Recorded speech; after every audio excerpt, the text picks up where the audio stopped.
Using different kinds of textures on your model can make it really stand out from the crowd. And I'm going to show you how to make grass textures, transparent textures, and general model painting in this video about my model that we made. It's on our Patreon, by the way. That's right, this exclusive model is available on my Patreon, a link in the description. For now, let's go get her out of the printers.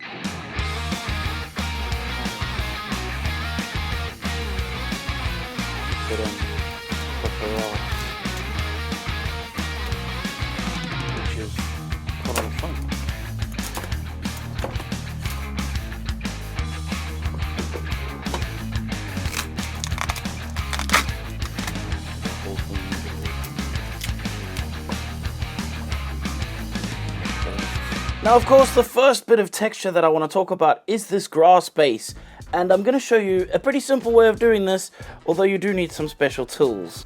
But before we even consider doing the grass, we need to put down a base, and the grass is going to be somewhat see-through. It's not fully see-through, but you will see between the blades. So I need to put down a good base, and I figured I might as well use these Kaleido paints, and I will spray a gloss paint. Instead of putting a gloss clear, I just use the Kaleidos, which have a gloss base, so they come out glossy. I don't know why I was even thinking about clear, but it might have been the fact that I had to do masking after this. This is the only kind of masking I like to do, though, by the way. It's really easy. It's a simple piece of tape around the edge and no fancy stuff afterwards. Now, of course, this dildo looking thing is not in fact what you think it might be. It is actually just a static grass applicator, and I don't think it matters which company you get it from.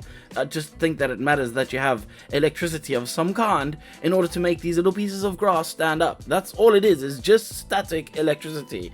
And for this, I did use a 2mm at first, and of course, I completely forgot to even record that initial bit. But very annoyingly, I would have actually only used 2mm for this, but I ran out, and so of course I couldn't, and I had to end up using my 4mm bag of grass, which of course I'm not so sure I would have said many years ago that I would be showing bags of grass on the internet, but I am in fact showing bags of grass, and it's not even grass. It's, I don't know what it is. It's some kind of fiber, I think, probably killing me.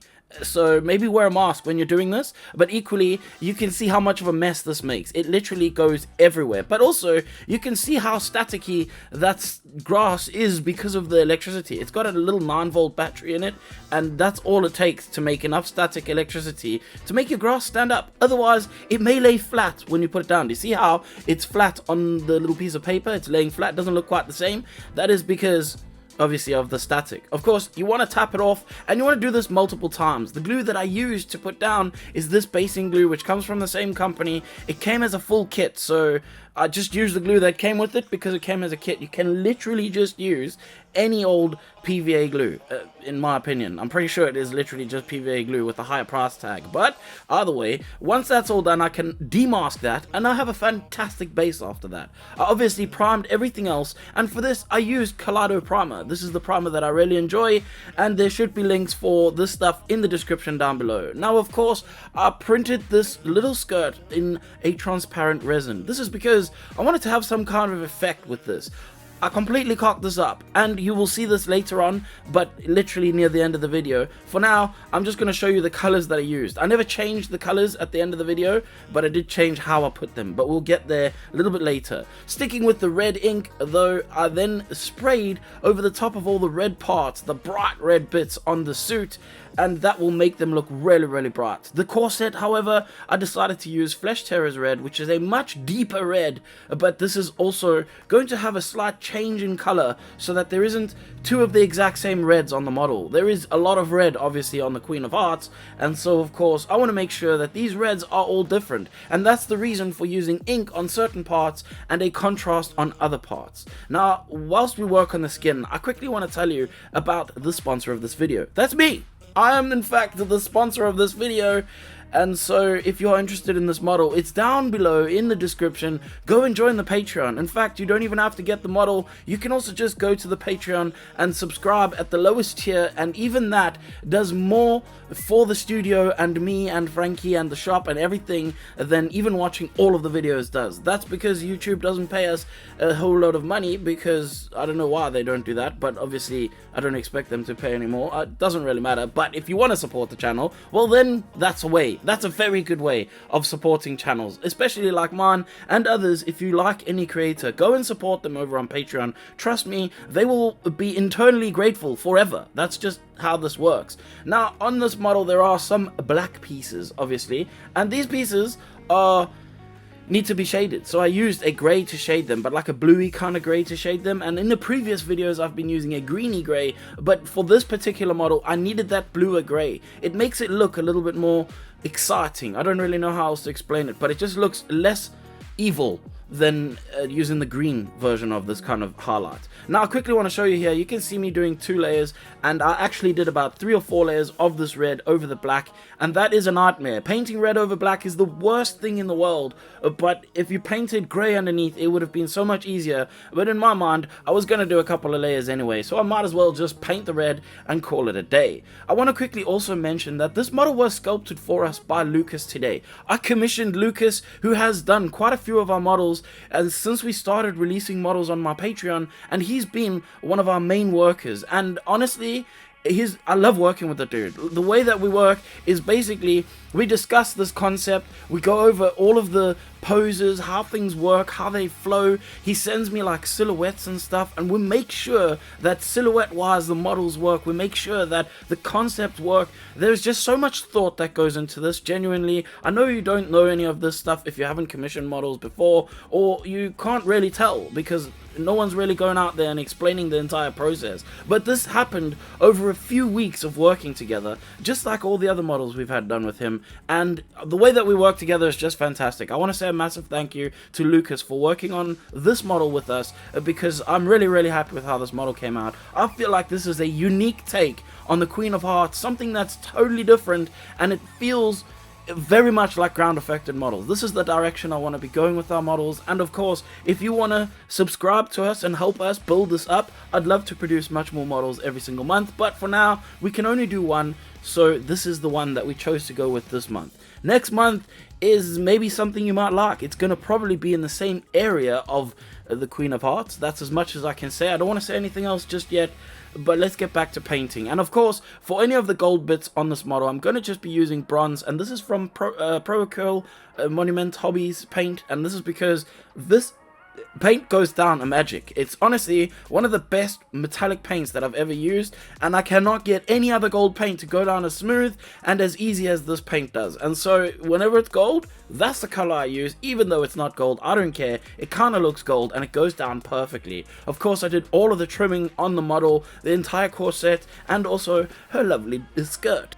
I'd also like to quickly tell you kind of the concept of this model. This is the Queen of Hearts, if you didn't know that already, but she, in the movie of the Disney version, they play croquet, and they use flamingos to play croquet with. And so I figured having a pin-up style Queen of Hearts that is a lady holding the croquet stick behind her back, all sultry like, except for the croquet stick is literally the penguin, and the penguin is obviously knocked out because he's been using his head to hit croquet balls around. We laughed when we made it. The idea is funny. I'm sorry, it is funny. I love the concept of this because obviously in the Disney film it was this short fat little queen and it looked really weird, and this is such a contrast to exactly that. Annoyingly, and also ironically, that piece of thing that we laughed about of her holding the croquet stick, which is a flamingo, was quite an annoyance to put together. And I will suggest, if you make this model, literally just glue this part. Genuinely, I have no other way to do this unless you were to maybe pin it, but I cannot be asked with making any pins. I just glued it in after my anger set in once I had dropped it, probably about 4 times. And there was going to be one time I dropped it, and it was going to either break or damage the paint, and so I just decided to glue the damn thing in and be done with it. Moving on to the head of the flamingo, I'm going to be having to do a couple of weird things with the brush here, because of course there's a lot of small things in a small places, and this is exactly what I mean when I spoke about in a recent video. I talked about painting small miniatures because this will help you paint large models even better, and this is an exact reason for why. I have learned to paint like this because I have painted miniatures before, and so this doesn't intimidate me, and I am not afraid to paint this tiny little head of a flamingo. and of course all I did was painted all the subsequent colors in the places they needed to go.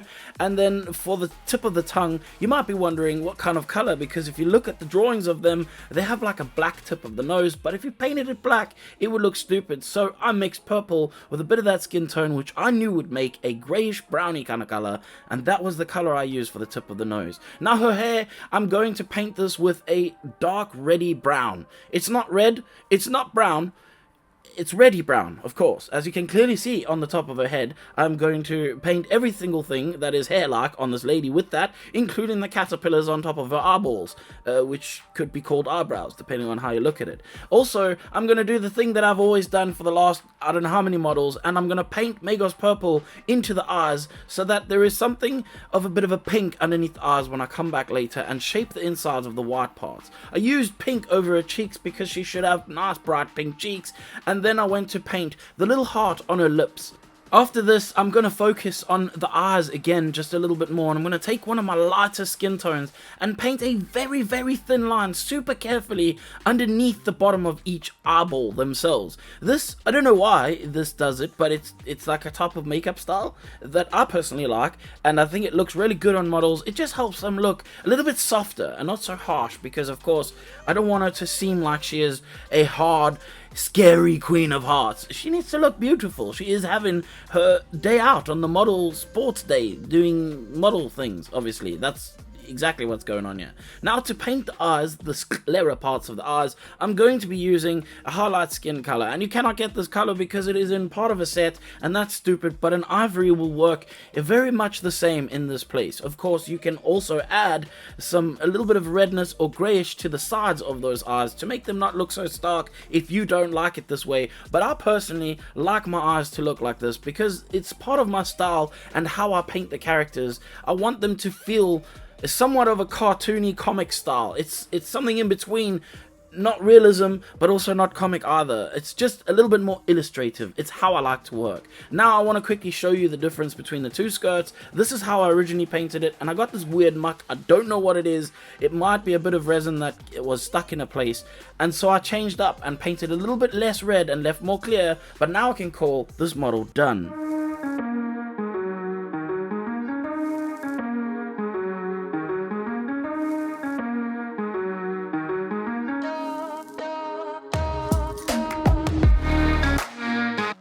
So texture wise on this model, we had some transparent bits, we had some grass stuff, we had some shiny bits in the corset leathers, so there was quite a bunch of different things. I'm using matte, shiny, coarse, see-through. There's so many different little textures, and this is what makes a model stand out. There's also the metallics as well, so that's technically 5 different textures on one singular model, and that, honestly, that's what makes things look cool. If you think about these things when you're painting, it might help you to produce something a little bit more over the edge from what you would normally produce, and this might surprise you how much cool stuff you can get done like this. We are now at the end of the video. This is the important part where I get to say, obviously, thank you so much to everybody who watches, and very importantly, thank you to the Patreons. And of course, without those Patreons, the lights wouldn't be able to blind my eyeballs, but I also wouldn't be able to make our own models that we can produce ourselves. And that's honestly something that I'm so grateful for, and I can't thank you any more than what I already am. I mean, I guess I could say thank you one more time. Equally, this is the part of the video where actually my favorite thing is, and that's when I get to tell you, if you don't like what you see in the video, that sounds like your problem, and I don't care, and if you don't like it, well then you should probably f*** off.